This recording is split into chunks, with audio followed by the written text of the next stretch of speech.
എല്ലാവർക്കും ഇന്നർലൈറ്റ് ചാനലിന്റെ പുതിയൊരു എപ്പിസോഡിലേക്ക് സ്വാഗതം.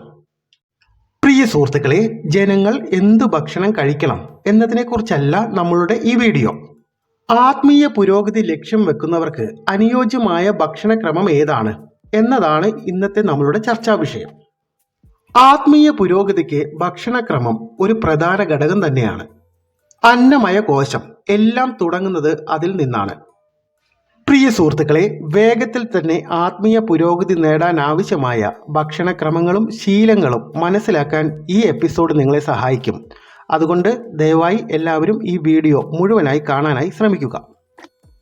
ആത്മീയ പുരോഗതിയുടെ യാഥാർത്ഥ്യം എന്താണെന്ന് വെച്ചാൽ, ഇത്തരം ലക്ഷ്യങ്ങൾ നേടുന്നതിന് ചില വ്യവസ്ഥകൾ സൃഷ്ടിക്കാൻ മനസ്സ് സ്വയം ഇഷ്ടപ്പെടുന്നുണ്ട്. ഉദാഹരണത്തിന് സസ്യാഹാരം, കുളി കഴിഞ്ഞു മാത്രമേ സാധന ചെയ്യൂ, ചില ചിട്ടവട്ടങ്ങൾ തുടങ്ങിയ രീതിയിലൊക്കെ. എന്നാൽ ഒരു വ്യവസ്ഥകളും അവസ്ഥകളും ബോധോദയത്തിന് കാരണമാകില്ല എന്നതാണ് സത്യം.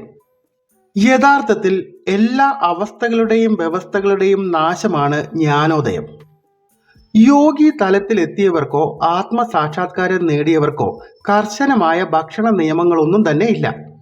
ഉദാഹരണത്തിന് സ്വാമി വിവേകാനന്ദൻ സസ്യേതര ഭക്ഷണം കഴിക്കുന്ന ആളായി തന്നെയാണ് അറിയപ്പെട്ടിരുന്നത്.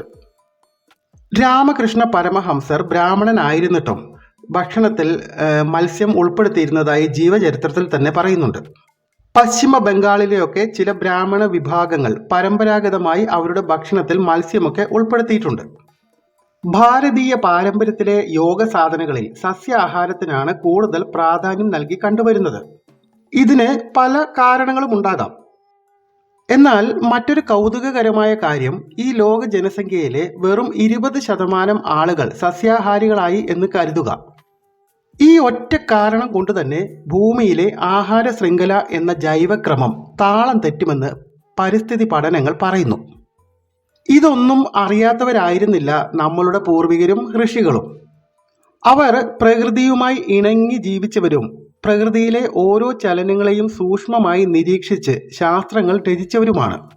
യോഗശാസ്ത്രത്തെ പിന്തുടരുന്ന ഒരു വ്യക്തിക്ക് ആയുസ്സും ആരോഗ്യവും കൈവരിക്കാൻ വേണ്ടിയാണ് ആയുർവേദം എന്ന ശാസ്ത്രത്തെ തന്നെ സൃഷ്ടിച്ചത്.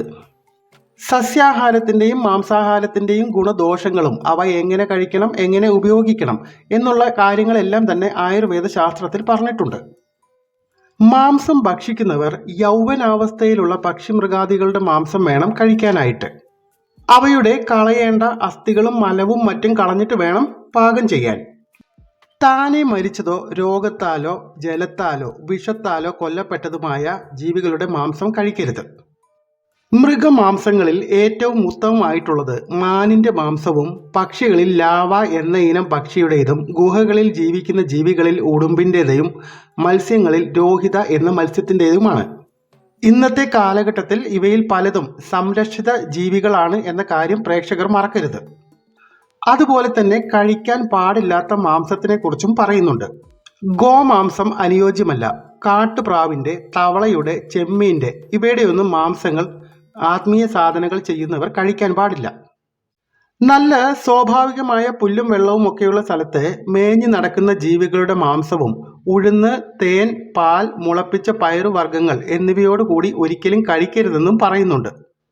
അതുപോലെ തന്നെ പാലും തൈരും മോരും മത്സ്യമാംസാദികൾക്ക് ഒപ്പം യാതൊരു കാരണവശാലും കഴിക്കാൻ പാടില്ല എന്ന് വിലക്കിയിരിക്കുന്നു. ചില ഇനം മാംസങ്ങൾ ഒരുമിച്ച് കഴിക്കുന്നത് ഗുരുതരമായ ചില രോഗങ്ങൾക്ക് കാരണമാകും. വല്ലാതെ മെലിഞ്ഞുണങ്ങിയ പ്രകൃതക്കാർക്ക് ഏറ്റവും ഉത്തമ ഭക്ഷണം മാംസമാണെന്നും പറയുന്നുണ്ട്. ക്ഷയരോഗത്തിനും ശരീരത്തിന് ബലം വേണമെന്ന് ആഗ്രഹിക്കുന്നവരിലും ശുക്ലം ക്ഷയിച്ചവരിലും മാംസാഹാരം നല്ലതാണ്. മാംസം പുഷ്ടിപ്പിക്കുകയും ഓജസ് വർദ്ധിപ്പിക്കുകയും ചെയ്യും. ഗർഭിണികൾക്ക് 4-5 മാസങ്ങളിൽ മാംസം ചേർത്ത ഹൃദയത്തിന് അനുയോജ്യമായ ഭക്ഷണങ്ങൾ കഴിക്കാമെന്ന് ശുശ്രുതാചാര്യൻ പറയുന്നുണ്ട്. പ്രസവശേഷം കഴിക്കേണ്ട മാംസ രസായനങ്ങളും നിരവധി ആയുർവേദത്തിലുണ്ട്. ഒരാളുടെ ആത്മീയ പ്രഭാവത്തിലോ ധ്യാനത്തിലോ നോൺ വെജിറ്റേറിയൻ ഭക്ഷണം കഴിക്കുന്നതിൻ്റെ ഫലങ്ങൾ വ്യക്തിഗത വിശ്വാസങ്ങളെയും ആചാരങ്ങളെയും ആശ്രയിച്ച് വ്യത്യാസപ്പെടാം. ചില ആത്മീയ പാരമ്പര്യങ്ങളിലൊക്കെ നോൺ വെജിറ്റേറിയൻ ഭക്ഷണം കഴിക്കുന്നത് ഒരാളുടെ പ്രഭാവലയത്തെയും ഊർജത്തെയും പ്രതികൂലമായി ബാധിക്കുമെന്ന് വിശ്വസിക്കപ്പെടുന്നുണ്ട്. കാരണം അത് ഭക്ഷണത്തിനായി കൊല്ലപ്പെടുന്ന മൃഗങ്ങളുടെ കഷ്ടപ്പാടുകളും വേദനയുമായി ബന്ധപ്പെട്ട നെഗറ്റീവ് ഊർജവും വികാരങ്ങളും വഹിക്കുമെന്ന് കരുതപ്പെടുന്നതുകൊണ്ടാണ്. എന്നിരുന്നാലും മറ്റ് ചില ആത്മീയ പാരമ്പര്യങ്ങളിലൊന്നും തന്നെ നോൺ വെജിറ്റേറിയൻ ഭക്ഷണം കഴിക്കുന്നത് പ്രതികൂലമായി ബാധിക്കുന്നില്ല. ധ്യാന പരിശീലനത്തിൻ്റെ കാര്യത്തിൽ നോൺ വെജിറ്റേറിയൻ ഭക്ഷണം കഴിക്കുന്നത് ധ്യാനിക്കാനുള്ള കഴിവിനെ പ്രതികൂലമായി ബാധിക്കും എന്നതിന് നേരിട്ടുള്ള തെളിവുകളൊന്നും ഇന്ന് വരെയില്ല. എന്നിരുന്നാലും ചില വ്യക്തികൾ നോൺ വെജിറ്റേറിയൻ ഭക്ഷണം കഴിക്കുന്നത് അവർക്ക് ധ്യാന സമയത്ത് ഭാരമോ തലയ്ക്ക് മന്ദതയോ ഒക്കെ ഉണ്ടാക്കുന്നതായി പറയാറുണ്ട്. ഇത് ധ്യാന സമയത്ത് ശ്രദ്ധയും ഏകാഗ്രതയും നിലനിർത്താൻ അവർക്ക് ബുദ്ധിമുട്ടായി തീരാറുമുണ്ട്. ആത്യന്തികമായി ഓരോരുത്തർക്കും അവരുടെ ധ്യാന പരിശീലനത്തിന് ഏറ്റവും സുഖകരവും ഊർജ്ജസ്വലതയും നൽകുന്ന ഭക്ഷണങ്ങൾ ഏതൊക്കെയാണെന്ന് സ്വയം നിർണ്ണയിക്കേണ്ടതാണ്. പരിഗണിക്കേണ്ട ഒരു കാര്യം സസ്യാഹാരം ദഹിപ്പിക്കാൻ എളുപ്പമാണെന്നും നോൺ വെജിറ്റേറിയൻ കുറച്ചുകൂടി സമയമെടുക്കും എന്നതുമാണ്. പ്രിയ സുഹൃത്തുക്കളെ, ഈ വിഷയത്തിന്റെ പ്രധാന ഭാഗം എന്ന് പറയുന്നത് ഇതിന്റെ കർമ്മവശമാണ്. ഏതൊരു ആത്മീയ സാധനയുടെയും പ്രധാന ലക്ഷ്യം എന്ന് പറയുന്നത് കർമ്മങ്ങളെ കുറയ്ക്കുക എന്നതാണ്. കർമ്മങ്ങളെ വർദ്ധിപ്പിക്കുന്ന ഒരു ജീവിതശൈലി ഒരിക്കലും ആ വ്യക്തിയെ ജ്ഞാനോദയത്തിൽ എത്തിക്കുകയില്ല. ആത്മീയമായി വേഗത്തിൽ പുരോഗമിക്കണമെങ്കിൽ നിങ്ങളുടെ കർമ്മം കുറയ്ക്കേണ്ടതായിട്ടുണ്ട്. കർമ്മം കുറയുക എന്നാൽ ദൈവിക കൃപയിലേക്ക് കൂടുതൽ അടുത്തു, അല്ലെങ്കിൽ പ്രപഞ്ചവുമായി കൂടുതൽ ബന്ധം സ്ഥാപിച്ചു എന്നാണ് അർത്ഥമാക്കുന്നത്.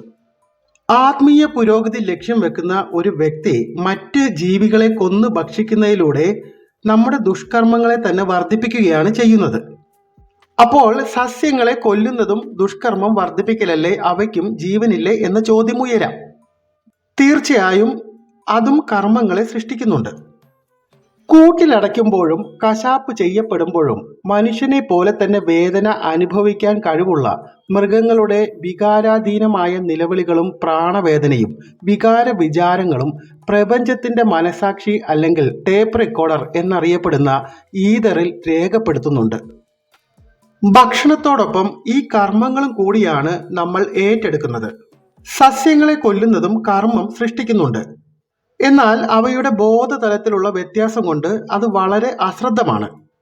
ദാനധർമ്മങ്ങളും മറ്റ് നല്ല പ്രവൃത്തികളും സാധന അനുഷ്ഠാനങ്ങളും ചെയ്തുകൊണ്ട് ആ കർമ്മത്തിന് നമുക്ക് നഷ്ടപരിഹാരം ചെയ്യാൻ സാധിക്കും.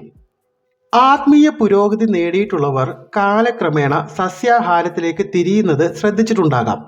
ഇത് സ്വാഭാവികമായി തന്നെ സംഭവിക്കുന്നതാണ്.